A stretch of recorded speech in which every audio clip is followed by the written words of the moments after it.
This new bronze diver from Venezianico is so good. However, it does have two flaws. My name is Oleg, that right there is Mr. Bond, and in today's video we will do a hands-on review of this Venezianico Nereide Bronzo 39. First, as always, let's talk about the case and the dimensions. This watch features a 39mm diameter, it's about 45.5mm from one lug to another, the lug opening is 20mm, and it's about 10.6mm in case height. The case is made out of bronze and it features mostly satin finish with these high polished chamfered edges which add quite a bit to the visual interest of this timepiece. This one comes with 300 meters of water resistance and it features both a screw down case back that's made out of stainless steel, and it also features a screw down crown at the 3 o'clock position housed within these crown guards and signed with the Venezianico logo. What kind of diver would this be without a diver style bezel? This one is 120 click unidirectional, and that is my first flaw with this watch. I feel like the bezel action is not solid enough. It's a little too tiny, it's too easy to turn, and there is a little bit of backplay. The rest of the watch feels so solid and so well put together that the bezel action kind of lets it down. On the positive side, it is fairly easy to turn this bezel because the coin edge around it is very prominent. If you actually use this diver as a diver, I'm sure you won't have any troubles operating it with wet hands or while wearing gloves. At the front of the case we find this sapphire crystal. It's a flat piece of sapphire with some AR coating. The AR coating on this watch is applied pretty well. Having a black dial can sometimes make these watches hard to read. I'm happy to say the reflections are just good enough to make the watch interesting, but not so bad where it's hard to tell what time it is.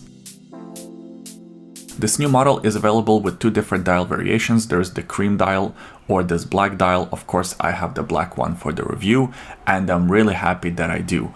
I love the gilt accents all around it. I think that fits with the overall aesthetic of a bronze watch really well. The set of hands looks excellent. I really like the high polish finish on the indexes. Of course, all the indexes are applied, as well as the Venezianico logo closer to the 12 o'clock position. I'm really glad that they chose not to have a date aperture on the dial. I think it makes the dial look much cleaner and more balanced. Now, I know to some people that's going to be a negative. A lot of people like diver watches with a date aperture. For me, I don't mind a watch without a date. In fact, I actually prefer the watch without a date. The finishes on the dial are great. Even under a macro lens, I couldn't really find any major flaws. And of course, the dial is loomed, as well as the set of hands and even the bezel. Here's a loom shot for you. As you can see, the application is even and pretty solid. As far as the strap options go, this one comes by default on this tropic rubber strap. The strap is of a great quality. At this point, we should be fairly familiar with this type of strap. We've seen it on so many different watches for a good reason. These straps are very flexible and fairly soft to the touch. They also conform to your wrist right out of the box. Some straps you have to sort of wear in. These ones here are comfortable right away. Pretty simple hardware on this one, just a bronze tank buckle finished with two different finishes. You have high polish as well as satin finish. It is signed with a Venezianico logo. And what's nice about this strap specifically, it does have quick release pins. So if you want to put this watch, let's say on a NATO or something like that, you can do that with ease. Here it is on my 7.5 inches wrist. As you can see, it fits so well. The dimensions of this watch are probably one of my favorites from any diver I tried on. 39mm diameter just fits like a glove. Also having that 10.5mm case height is just so easy to wear. I am very impressed with how well this watch wears. However, because it's made out of bronze, it still has enough heft, so it's not too light and tinny. It just has that kind of perfect balance. I'm a big fan of how this one wears on the wrist, at least with my size of a wrist and my preferences. The watch is powered by the Miyota 9 series movement, caliber 9039 to be exact. It beats at 4 Hz, it comes with 24 joules, and it has about 42 hours of power reserve. There is a little bit of a rotor noise. As we all know, these 9 series movements are kind of notorious for it. Although in this case, it's not too bad.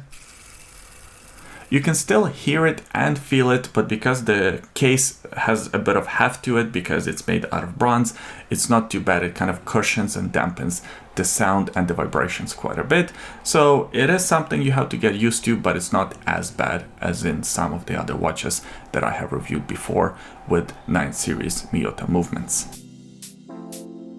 To sum it all up, I'm a big fan of this watch. I think the specs are great, especially the dimensions of this one. For my size of a wrist, it fits really well. If you have a similar wrist, medium size to a smaller wrist, I think you will really like how this fits.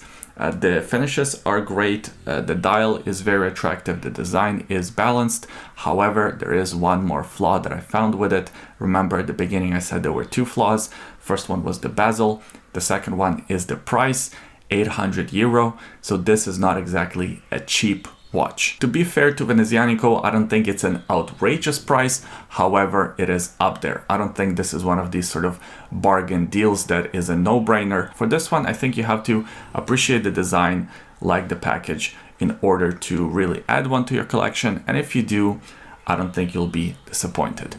I appreciate you watching this review all the way until the end. If you enjoyed it, please give it a thumbs up, subscribe to the YouTube channel for more videos like this in the future, and leave a comment in the comment section below. Let me know what you think about this watch. Do you have any Venezianico watches in your collection? Do you have any bronze watches? How do you even feel about bronze watches?